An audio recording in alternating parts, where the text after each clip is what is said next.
وَلَقَدْ يَسَّرْنَا الْقُرْآنَ لِلذِّكْرِ فَهَلْ مِن مُّدَّكِرٍ۔ الحمد للہ رب العالمین والصلاة والسلام علی سید الانبیاء والمرسلین اما بعد فاعوذ باللہ من الشیطان الرجیم بسم اللہ الرحمن الرحیم۔ قابل احترام سورہ ہجر کی 12 نمبر آیت مبارکہ سے آج ہماری تلاوت کا آغاز ہے۔ کل ہم نے تعارف میں پڑھا تھا کہ سورت کا نام سورہ ہجر ہے، ہا کے نیچے زیر ہے، جیم کے اوپر جزم ہے، سورہ ہجر، اور یہ اپنے مضامین کے اعتبار سے مکی سورہ مبارکہ ہے۔ اس کی آیات مبارکہ 99 ہے، چھوٹی چھوٹی آیات ہیں، مکی موضوعات ہیں، کوئی لیگل ورس اور قانونی اور محکم آیت مبارکہ نہیں ہے۔ اللہ تبارک و تعالیٰ کی توحید، اس کے رسول کی رسالت اور آخرت، حضور کو صبر کا حکم، عقلی دلائل دیے گئے۔ آج بھی ہمارے موضوعات تقریباً سارے وہی ہیں کہ اہل مکہ کو عقل کی، غور و فکر کی اور شعور کی دعوت دی گئی۔ اور یہ بات اپنے ذہن میں رکھ لیں، ایک بات مشہور ہو چکی ہے کہ قرآن میں سب سے زیادہ حکم کس چیز کا ہے؟ نماز کا۔ حالانکہ ایسی بات نہیں ہے، نماز کے اوپر جو ہم نے کتاب کمپائل کی ہے وہ الحمدللہ پورا ذخیرہ قرآن اور حدیث میں نے برڈ آئی ویو کیا ہے، تو 89 کے قریب جو ہے وہ حکم ہے ٹائم نماز کا، صرف تقریباً 89 ٹائم جو اللہ نے نماز کا حکم دیا۔ لفظ صلاۃ آیا ہے، صلاۃ بمعنی دعا ہے، اور پھر اللہ نے حکم بھی دیا ہے اقیم، نماز پڑھو، اقیمو، سب کے لیے حکم ہے نماز پڑھو، اور ازواج مطہرات کی مناسبت سے عورتوں کے لیے حکم ہے وَأَقِمْنَا۔ تو 89 ٹائم جو ہے وہ صلاۃ کا حکم ریپیٹ ہوا ہے۔ تو سب سے زیادہ قرآن میں جو حکم ہے وہ غور و فکر کا ہے، تفکر کا ہے، تدبر کا ہے۔ اے انسان تو غور کر، اللہ نے تجھے انسان بنایا ہے، تجھے زندگی کی پوری فیلنگز دی ہیں۔ یہ غور و فکر جو ہے یہ قرآن کا سب سے بڑا حکم ہے۔ اور اللہ کی حبیب جو غار حرا میں تشریف لے جاتے، آپ مصروف عبادت تھے تو فرشتہ آ گیا۔ وہ عبادت تو کیا تھی اس وقت؟ حالانکہ آپ کا اعلان نبوت 40 سال کے بعد ہے، اور عبادت کا تصور سب سے پہلا نماز کا ہے۔ اور یہ حضور کی کتنی عمر مبارکہ تھی تو نماز فرض ہوئی؟ 40 سال بعد ہے اعلان نبوت، لیکن نماز آپ کی کتنی عمر مبارکہ میں فرض ہوئی؟ 50ویں سال کم از کم، کیونکہ نماز کا حکم ملا معراج پہ، اور معراج کب ہوا؟ اس بات پہ اتفاق ہے کہ ہجرت سے پہلے ہوا۔ ہجرت اعلان نبوت کے 13 سال بعد ہے، جب حضور کی عمر مبارکہ 53 سال تھی۔ تو 11ویں سال، 12ویں سال، 13ویں سال، یہ ساری روایات ملتی ہیں معراج کی۔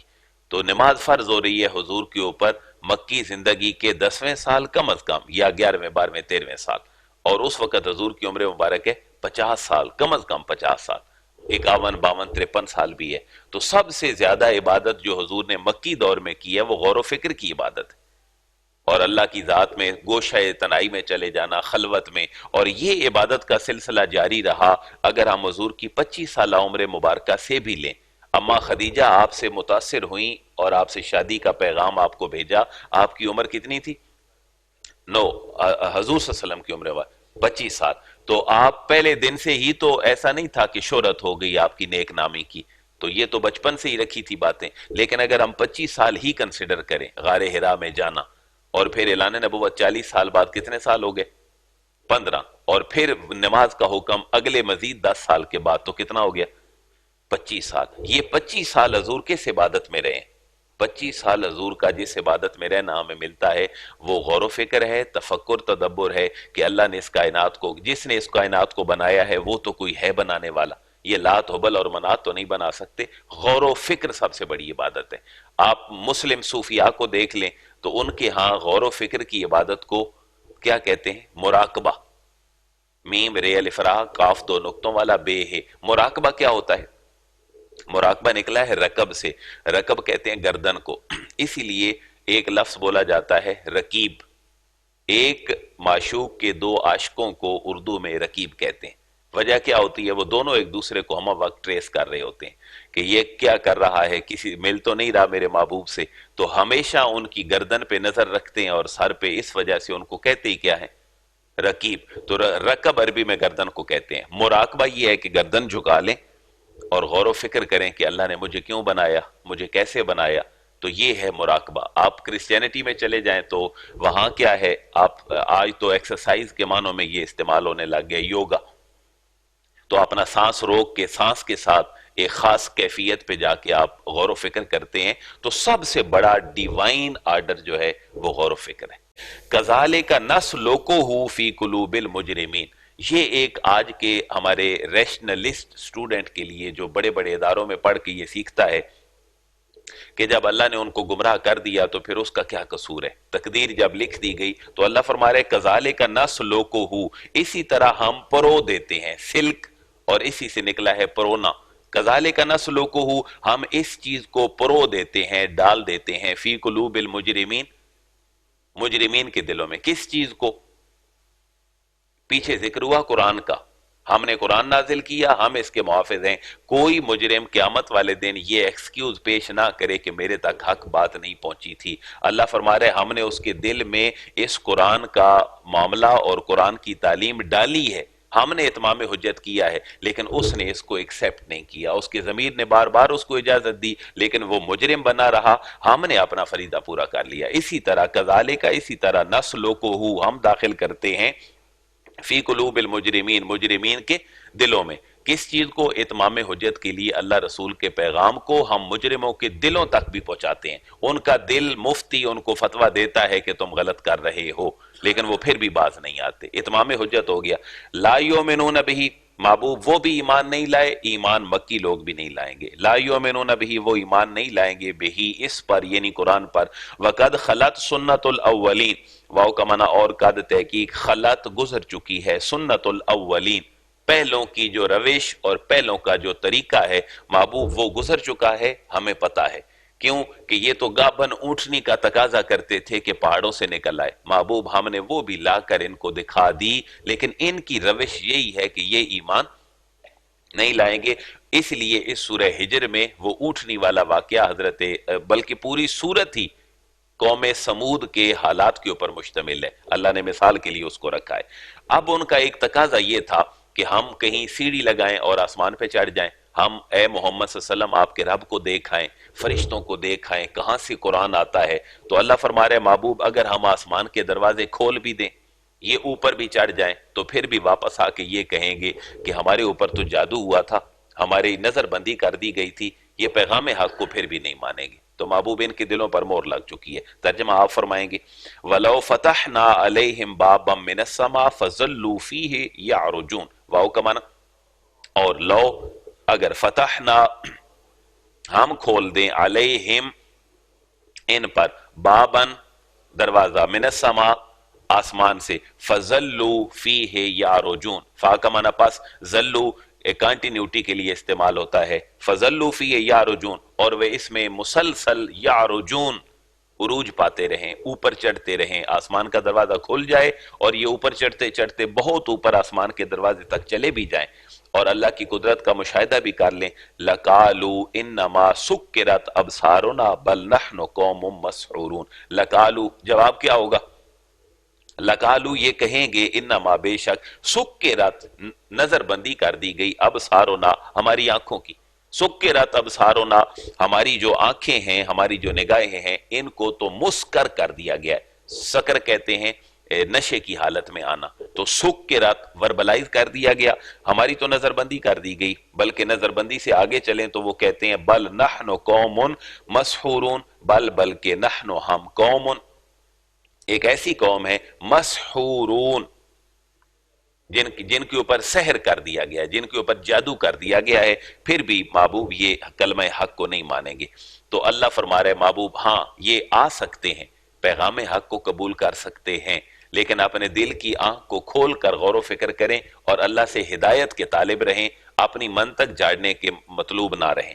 وَلَقَدْ جَعَلْنَا فِي السَّمَاءِ بُرُوجًا وَزَيَّنَّاهَا لِلنَّاظِرِينَ وَحَفِظْنَاهَا مِنْ كُلِّ شَيْطَانٍ رَجِيمٍ. یہ کانٹینیوٹی سے 5 آیات ہیں غور و فکر کی.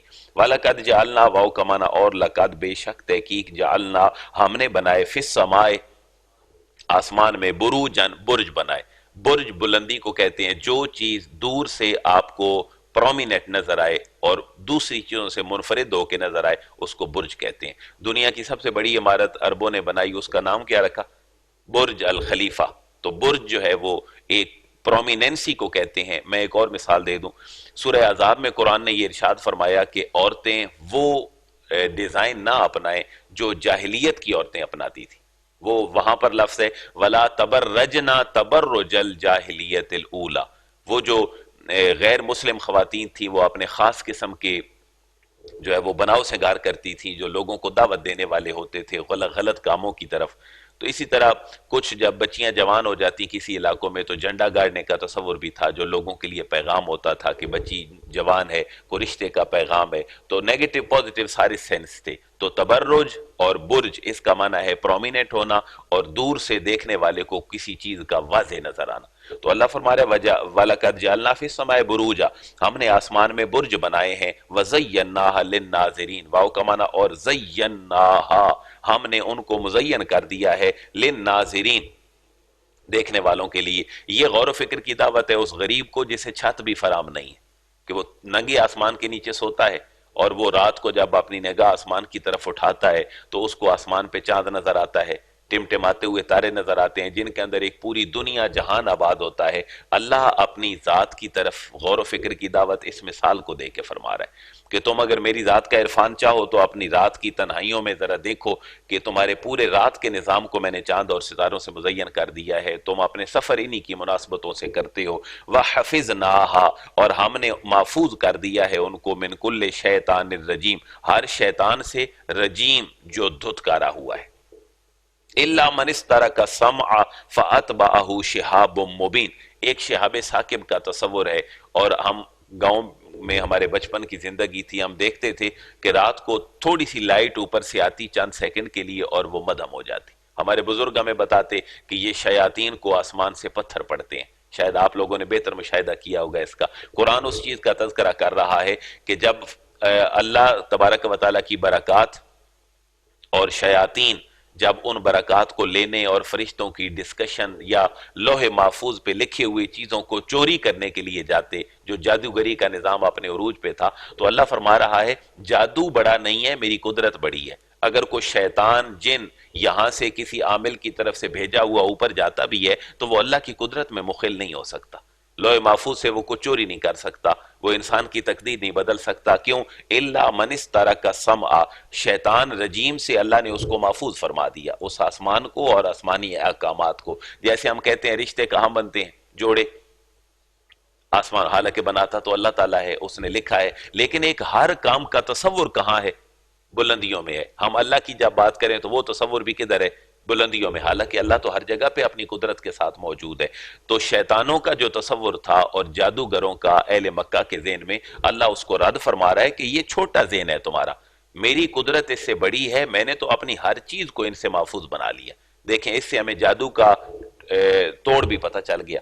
اللہ کا ذکر، اللہ کی تعلیمات، اس کے رسول کی تعلیمات، پاکی اور طہارت میں رہنا، اللہ تعالیٰ شیطان رجیم سے انسان کو کیا کر دیتا ہے؟ محفوظ۔ یہ قرآن کہہ رہا ہے، ذرا پھر دیکھ لیں، وَحَفِظْنَاهَا، اور ہم نے محفوظ کر دیا اس کو، من کل شیطان الرجیم، ہر قسم کے شیطان سے جو اللہ کی بارگاہ سے دھتکارا ہوا ہے۔ الا من استرک السمع فاتبعه شہاب ثاقب، یہ جو بلندی میں شیطانوں اور جنوں کے جانے کا تصور ہے اہل مکہ جس کو بڑا پختہ کیے بیٹھے تھے کہ ہم اپنی تقدیر بدلوا لیں گے جنوں کو بھیج کر، شیاطین کو بھیج کر، تو اللہ فرما رہے الا مگر، من اس طرح کا، من کا معنی جو یا جس نے، اس طرح کا سارے کا سے نکلا ہے چوری کرنا، من اس طرح کا سمع، جس نے کوئی فرشتوں کی گفتگو یا لوح محفوظ پہ قلم چلنے کی جو آواز ہے اس کے سننے کو اگر کسی شیطان نے چوری کرنا چاہا تو اللہ فرما رہے فَأَتْبَعَهُ شِهَابٌ مُبِينٌ، فا کا معنی پاس، اتبعہو اس کی اتباع کرتا ہے،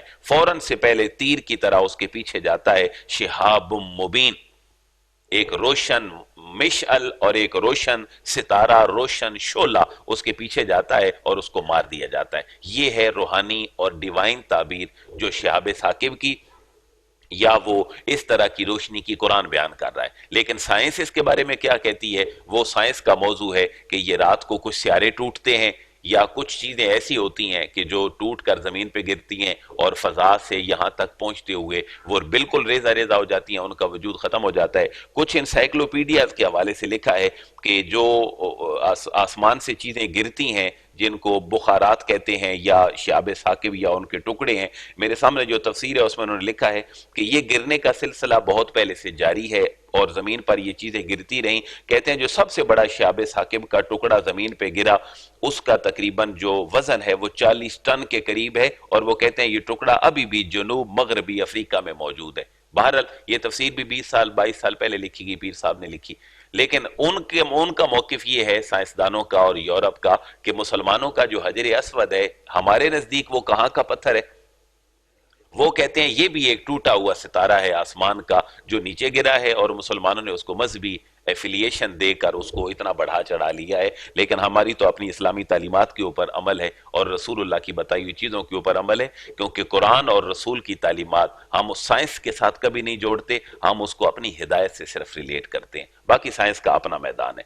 اب دوسری دعوت ہے جی آسمان اور تاروں سے نیچے آ جاؤ زمین پہ، تو وَالْأَرْضَ مَدَدْنَاهَا وَأَلْقَيْنَا فِيهَا رَوَاسِيَّ وَأَنبَتْنَا فِيهَا مِنْ كُلِّ شَيْءٍ مَوْزُونٍ، یہ غور و فکر کی دعوت ہے۔ واؤ کا معنی اور الارض اور زمین کو ذرا دیکھو، مددناہا، بتائیں جی مددنا کا معنی کیا ہوگا؟ مد، ہم عربی میں مد بھی پڑھتے ہیں، مد اور شد، تو مد کو کیا کرتے ہیں؟ لمبا کرتے ہیں، تو مدہ یہ مدوں کا معنی ہے لمبا کرنا، کھینچنا۔